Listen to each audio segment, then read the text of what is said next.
मंत्री मुकेश महालिंग को विभिन्न संगठन तरफ भव्य संबर्धना।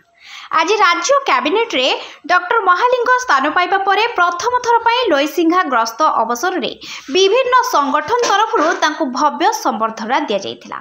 स्थानीय कॉलेज छक स्थित राम मंदिर ठारे से पहुंचीबा परे प्रथमे प्रभु रामचंद्र को दर्शन करथिले।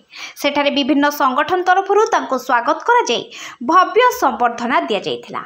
शताधिक जनसाधारण और शुभेच्छु तांको फूलमाल दे स्वागत करथिले। परे मंत्री डॉक्टर महालिंग एक रोड शो रे लोईसिंघा शहर परिक्रमा करने सहित विभिन्न वर्गर लोकों सहित भाव विनिमय करथिले। सेठारु बाहरी कुसुंग स्थित माँ कुसुंगेई देवी दर्शन करने पर लोईसिंघा ब्लॉक रो 34 नंबर जोन रो विभिन्न ग्राम को ग्रस्त करथिले। परे आगलपुर ब्लॉक रो विभिन्न ग्राम को गस्त करने अवसर रे विभिन्न स्थान रे मंत्री श्री महालिंग को उत्सर्गित संबर्धना दिया जाइथिबा जणा जाइछि। मंत्री को एही ग्रस्त अवसर रे पुलिस पक्षरु कड़ा सुरक्षा व्यवस्था करा जाइथिबा देखिबाकू मिलिथिला। बलांगीर जिला लोईसिंघारू पवित्र Mohan Sahu report focus plus.